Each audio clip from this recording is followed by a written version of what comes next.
10th.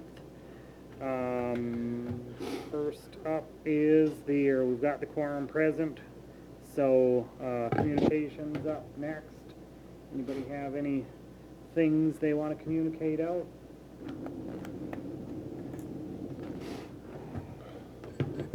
All right. Seeing none of that, then we'll go right into the reports. And what do you got for us, Dave? Well, the first one was just documentation showing that I had sent Frank Rapp, our new board member, the possibility to waive salary if he wished to. So I've got that added to my calendar to do that every election cycle for the potential new members. Also, I had contacted the Board of Commissioners of Public Land and got information on how to go through that process. It's fairly simple, and so when we're ready to pull the trigger, it just needs approval from the council, so that shouldn't be too difficult. Now, is that the total you have in there? Is that the aggregation of what we kind of had in mind to begin with, plus the additional? Well, that was what we had on the CIP plan, the estimate. Okay. And until we get further into it, we won't know, but at Right. least that's a ballpark where we're looking at. All right. So that figure could change depending upon what we get back from soil sampling. Correct. Got it. Okay. Okay. In regards to the ARPA reporting, that was due April 30th, so April 29th submitted the report. At that time, I had to make an election whether we were going to use the lost revenue calculation or not. I elected to do so. We talked about it to the committee. That gives us the most leeway so that we don't have restrictions on what we want to use it for. Sure. And so at that point, we've only spent $34.56, which was basically Baker Tilly's fee on the lost revenue calculation before we knew about the $10 million limit. The other thing that I included in the packet was also just the backup documentation that I pulled for the report, just so you could see where I got the numbers from. Yep. And with this interest rate environment, we've gotten, at least when I ran this report, a whopping $27 in interest. So, you know, you can take that to the bank and maybe buy lunch for a couple people. Maybe. Not at McDonald's lately, but... Yeah. And the only other thing that I included in it is we've got Lucas Troll from One Community Bank here. He did provide the documentation from the FDIC website about their banking industry standards. And I also did a little bit more due diligence on searching, again, on the FDIC website. Their delinquent receivables 30 days and over is like 0.08% of their receivables, which is negligible as far as I'm concerned. So I didn't see any red flags at all. I don't know if you wanted to wait for that to come onto the agenda or have Mr. Troll talk now. Where do we have that one in order? Okay. Okay. All right. So I guess that was it for the brief reports that I had in the packet. Anybody have any questions? I'm wondering if I could say something. Go ahead, Joyce. I had a suggestion for Dave, mainly because of the way the statute is written, and that is that the notification is not valid if it doesn't take place at a particular time. So it's valid, it has to be sent no later than the day on which the elective officer takes the oath of office, and I think Frank already took the oath of office. Yeah. And before he or she performs any services in his or her official capacity. So I had a little addendum to the procedures that says, here it is, that it allows an official to refuse their salary prior to administration of the oath, which usually takes place on at the first council meeting. So I don't know if that matters a great deal this time, but the statute is sort of picky about when that takes place. Right, and it's a good suggestion. I've got that in my notes for next year.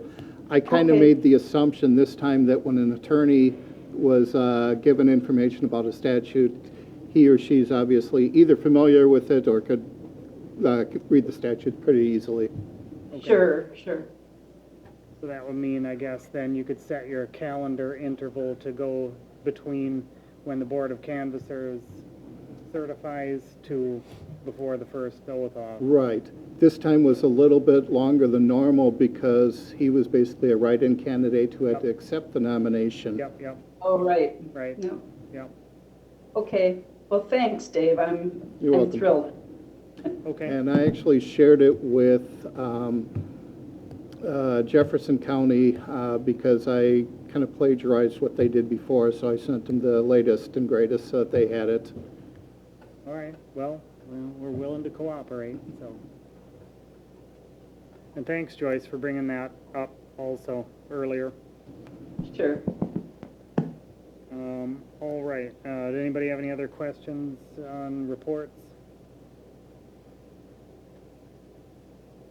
All right, then we can move into business at hand, and we've got 2 sets of meeting minutes to approve. So we'll take the first set of minutes from March 22nd, and I'll entertain a motion to approve the minutes. So moved. Second. All right. Any other questions or edits to those minutes? All right, hearing none, and all in favor, aye. Aye. Aye. And are any opposed? I'm gonna abstain because this is still one I wasn't here for. Okay, thanks, Ben.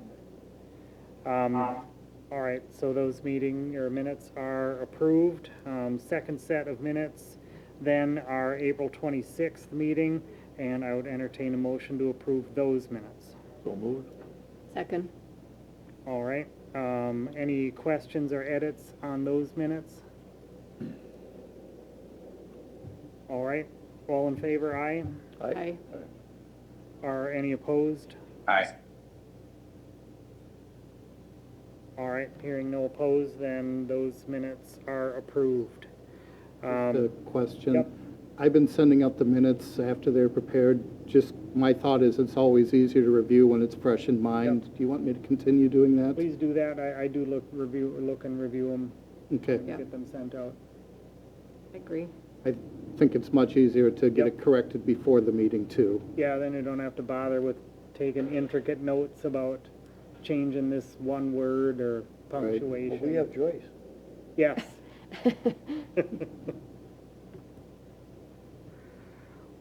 All right, first item up is our R-107 and the irrevocable standby letter of credit regarding developer agreement with RHD Properties LLC for 51 West Development.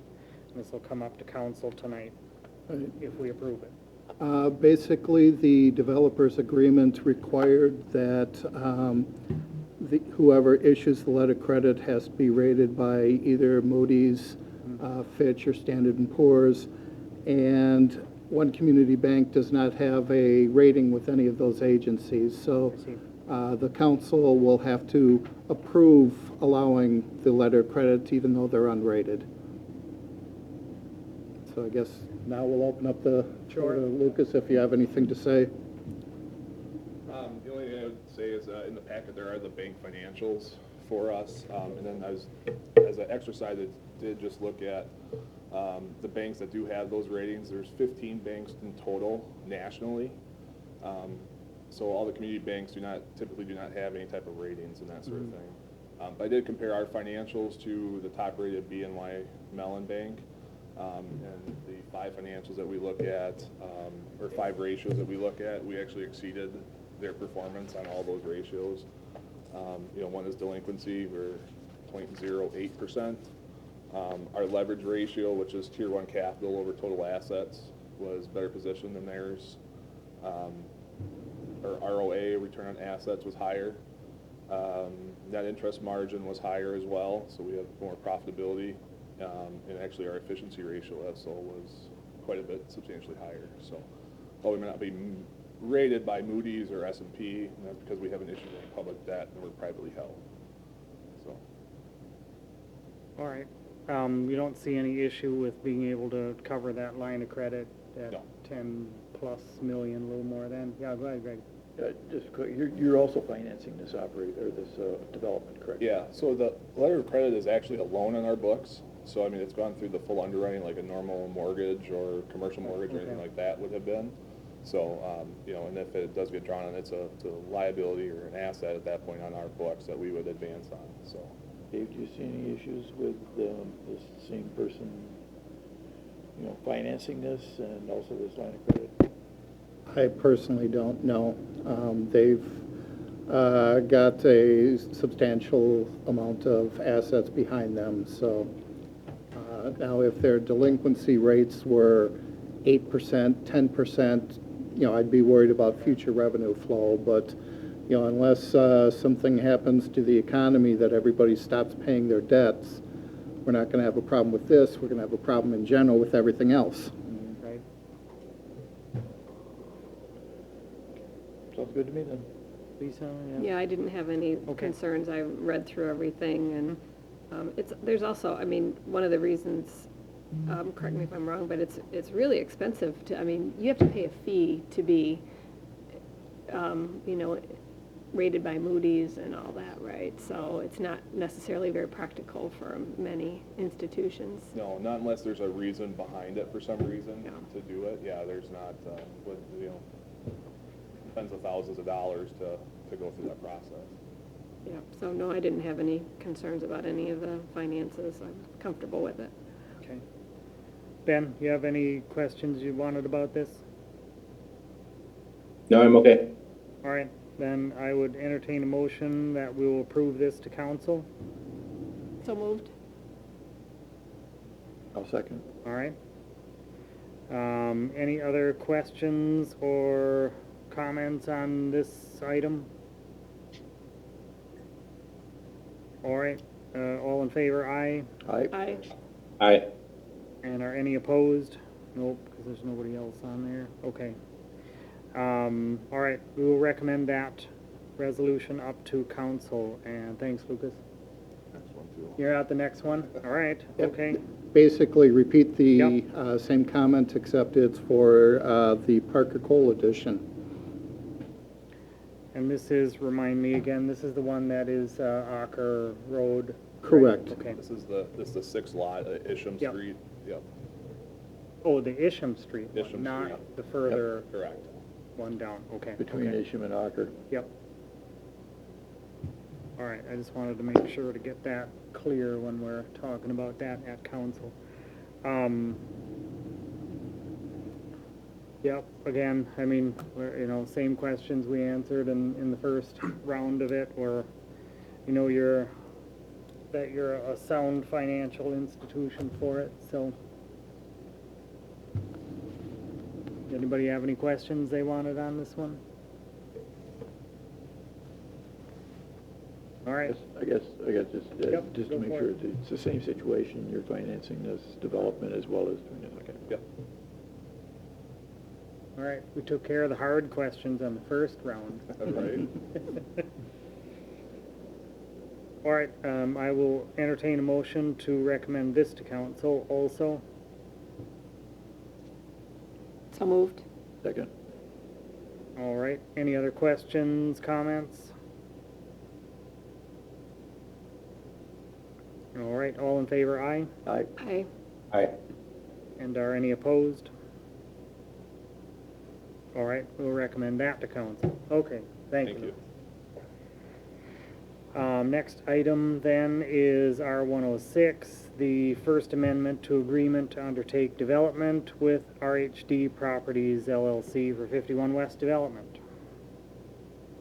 This is, my understanding is we're basically changing the, who has to provide the professional liability insurance. And so we had an initial draft on Wednesday from city attorney. On Friday, he gave us an updated draft, so that was the one included in the packet. Tim, are we expecting a potential change yet tonight? Yeah, there's another version that we worked on this afternoon. And Attorney Dragney will be at the council meeting to explain it. The issue is whether or not we should have professional liability insurance. We need it for MSA because they're the engineer. And the question came up from the insurance company on whether or not it was appropriate to have that from the developer. And we have not been able to come up with an example of why we would need to have that. So the version that we really want to be looking at, and I have it on email, it's really the same thing, less having the developer included in the professional liability insurance, because they're not designing or engineering anything. Right.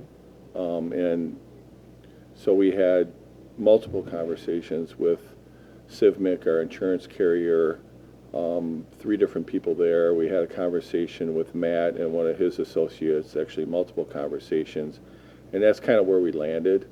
So we're really, looking for a recommendation to only have the professional liability for the engineer. In this case, it's MSA. We do anticipate that we may have some further discussions about the appropriateness of asking future developers to do that. But at this point, like I said, we can't really come up with a good reason why we would need that. They gave us a couple of scenarios, but they didn't give us the examples where that would even come into play. So that's kind of where we're at right now. We think that the general liability insurance that the developer, in this case Bob, would have is sufficient to cover anything that could go wrong that he'd be responsible for. So that's kind of the recommendation we're looking for. So, Mr. Mayor, assuming that we're going to have a revised draft, should we be voting on this one? Or should we at least vote in support of the concept? I guess I'm just looking for some direction there. I guess it's whatever you guys feel comfortable doing. It's going to go at council tonight regardless of whether there's a recommendation one way or another or none at all. I think we can recommend what we have in the draft that we have, which is not what Recommend Mayor as got. drafted. And we can amend it at council if you're comfortable with that. Yeah, I think that'd be the cleanest way to go about it. Okay. You do it that way, or you could just... I mean, it's kind of what the insurance company is looking at, a worst-case scenario, but they can't give us an example of what that would be. And that's why, Matt's office is really confused, and I don't know if this is something new. I know he said that at the attorney's conference this fall that this is kind of an item of conversation. They're having an assistant attorney from Madison do a presentation. Whether or not they'll get to this specific example, we're not really sure about. But, AJ's been involved with it as well, and AJ and Matt are just like, it seems over the top. But we also don't want to dismiss what our insurance carrier is suggesting we consider. So that's kind of where we're at with it. And I think the other option would be to simply not take any action on it right now, and then reserve that action for the full council. And this is part of the developers agreement. So at the council tonight, we'll be considering the developers agreement. Yep. So, we're really hoping to be able to take action. So, Okay, so then you really Yeah, we'll need should it. go ahead and we'll take action. if you don't want to do it here, at least at the council, we're hoping to take action. The council would probably feel a little bit more confident if you guys voted on something. Yep.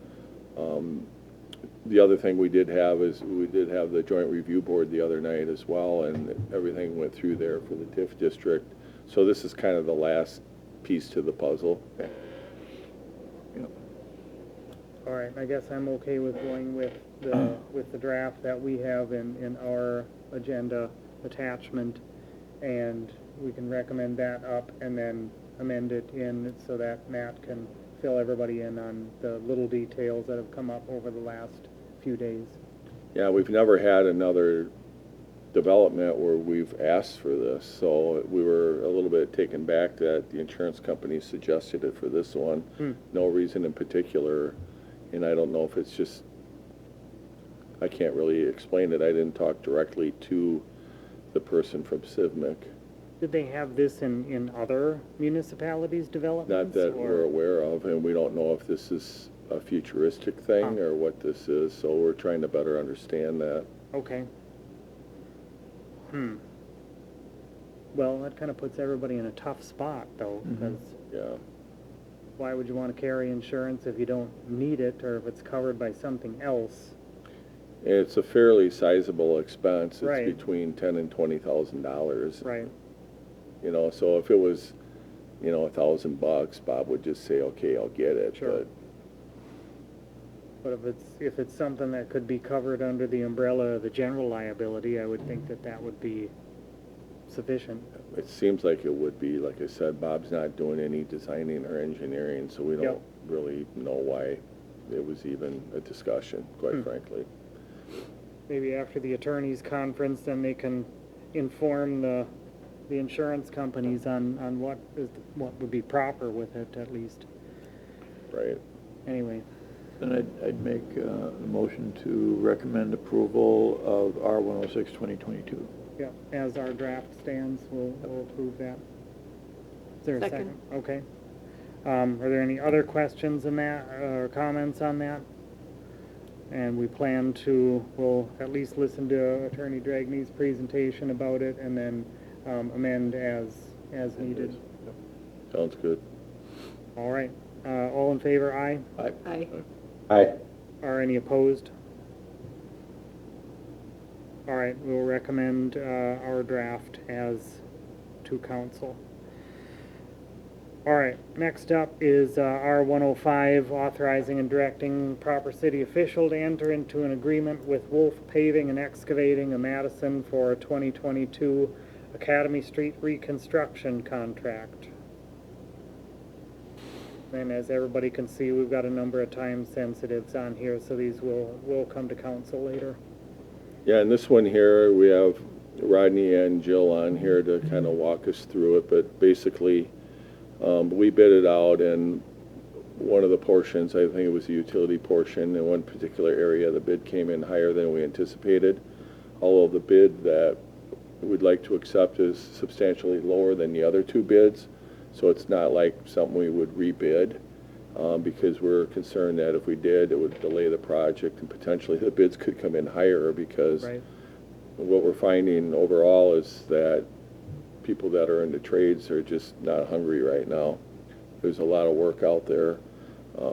So we kind of like to get this project started. So I'll let, I don't know, Rodney or Jill, who wants to go first, to kind of walk us through this thing. I think you did a nice job giving an overview. Actually, it's a joint project. It's a total reconstruction of Academy Street from East Street up to East South Street, underground utilities as well as stormwater, curb and gutter, sidewalk, full replacement of the roadway.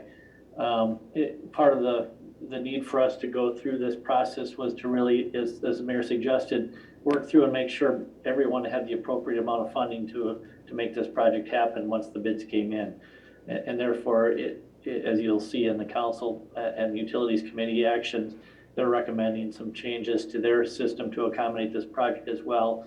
But jointly, we believe we should move forward with this project as proposed.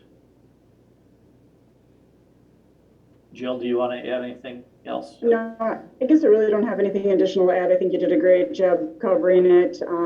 Do recommend, in the end, the water and sewer portions did bid about 35% higher than what we had budgeted. That was actually what we had budgeted as well as what the engineer's estimate was.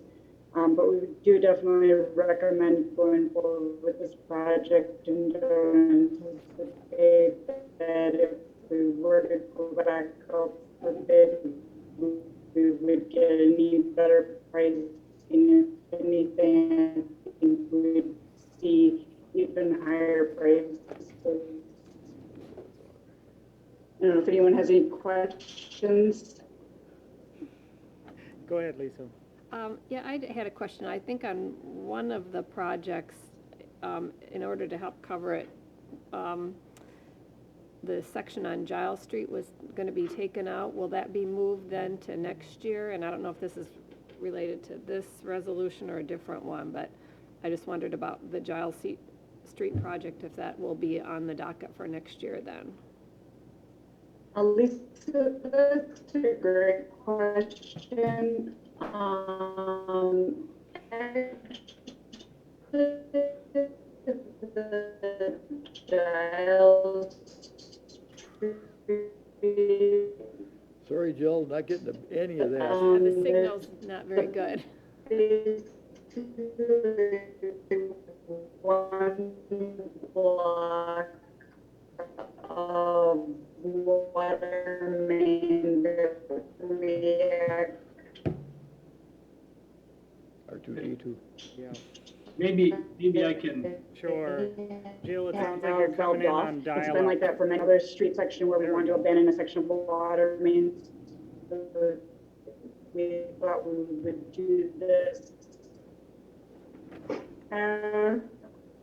So sorry, can you hear me any better now? Bill? Jill, maybe Not I really. can. Not really, Jill. Yeah. Maybe I can give a little bit of summary. So there is part of Giles Street that's being reconstructed for the area east of, or west of Lynn Street, the dead end. That's still part of another project that will be completed. The part that was mentioned that's not being completed is the water main abandonment, which is on Giles Street, but east of Lynn Street. And so I think Jill will have to contemplate when and how to do that in the future, but it wouldn't be part of one of these two projects. Thank you. You- We heard that one. Sorry. Okay, are you able to hear me better now? That's great. Yes. Oh, very good. Sorry about that. No worries. Yeah, the two alternates, ultimately, we decided to recommend rejecting those. The Giles Street, there's one block of Giles that water main's been valved off for many, many years. And so just saw this as an opportunity to abandon that because we are interested in abandoning the water main on West South Street. There's about 3 or 4 blocks there that when we did the lead service line replacement project, we actually were able to move all of those customers except one over to the 8-inch water main. So we are interested in still pursuing that project this year, but the Giles project, or that one block, has been like that for a while. We will bring that back, but I don't even know so much. It's not necessarily a top priority. We just thought that it would be a good opportunity for abandoning the other one to get good pricing. In the end, with this bid, we did not see that. But we did see with the other bids that came in that the West South Street project should be under 25,000, so we should be able to get quotes for that. We do plan to move forward with that this year. Thank you. And because it's been capped like that for a number of years, we don't foresee this as being any issue or having any problem that we would need No. to attend to it right away. That's absolutely correct, but it's one of those things like I'll feel a little better if it's just actually abandoned altogether, but there's no reason for those valves in any way to fail or to start leaking, and it has been like that for many years. So just, again, trying to take the opportunity of dealing with this at the same time, but leaving it in place as it is, I don't see any issue with whatsoever. Okay. Anybody with any other questions? Greg, Ben?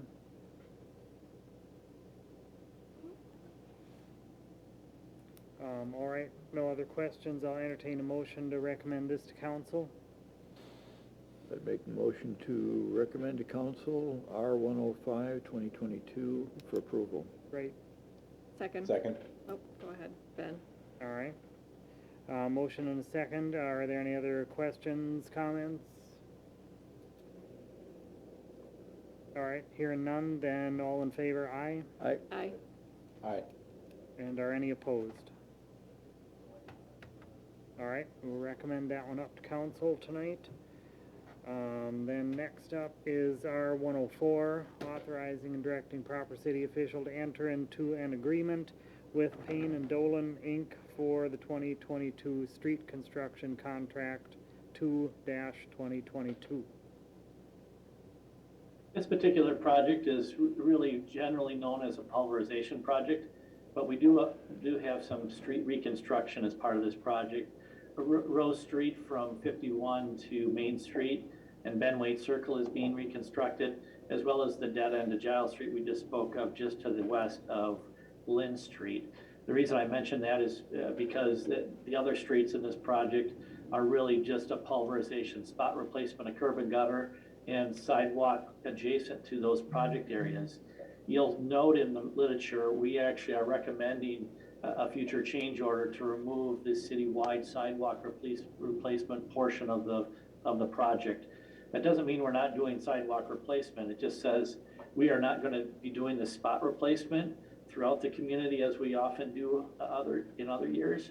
The reason being, it's almost 3 times as much as what we normally pay for per square foot cost of that product.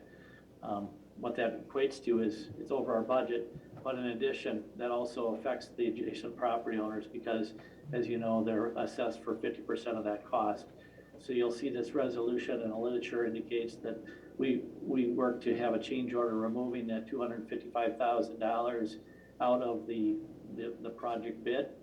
But again, don't be misled. We are doing spot replacement of curb and gutter and sidewalk on all the project street areas within this project. So all the Silverado Drive, the sections of the various streets will also have sidewalk replacement completed, spot replacement on those streets at the same time.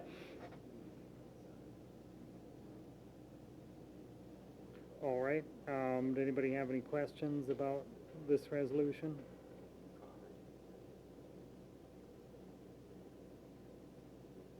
Seemed pretty straightforward, Rodney, so, I'd make the motion then, all right, recommend approval of R 104, 2022 to council. all right, is there a second? Second. All right, any other questions or comments on this resolution? All right, hearing none, then all in favor, aye? Aye. Aye. And are any opposed? All right, no opposed, so we'll recommend that up to council tonight as well. Thank you. All right, R 109, 2022, resolution to authorize signatures for the city of Stoughton with local depositories. When I actually saw a physical check, I noticed that the treasurer's signature was on the check, but our initial resolution said the mayor and finance director. So technically, our checks are not valid, so normally this wouldn't be a time-sensitive item, but I thought we better, dot the i's, cross the t's, and get it corrected tonight. So we're basically just adding the treasurer onto the facsimile signature card. Yep, and that makes sense. Anybody have any questions about this one? That's pretty straightforward. All right, I would recommend a motion then to recommend this to council, or So moved. entertain. Second. All right, any other questions or comments? All in favor, aye? Aye. Are any opposed? All right, we'll recommend that resolution to council tonight. That runs us through our slate of business, and our future agenda items are, we'll have some treasurer reports in the next round, and we're still holding the future treatment of special assessments in there, and revisions to fund balance policy. Would anybody like to see any other things added into future items? I guess we'll revisit maybe, well, maybe not in this committee, but about the professional liability insurance thing, but that one, I guess we'll wait on the attorney's opinion for that. So maybe in a distant future meeting, but it might impact us. Anyway, all right, nobody's got any other future items, then I would entertain a motion to adjourn. So moved. Second. Second, all right. Any other questions? All right, all in favor, aye? Aye. Aye. And are Aye. any opposed? All right, meeting's adjourned. Thanks, everybody.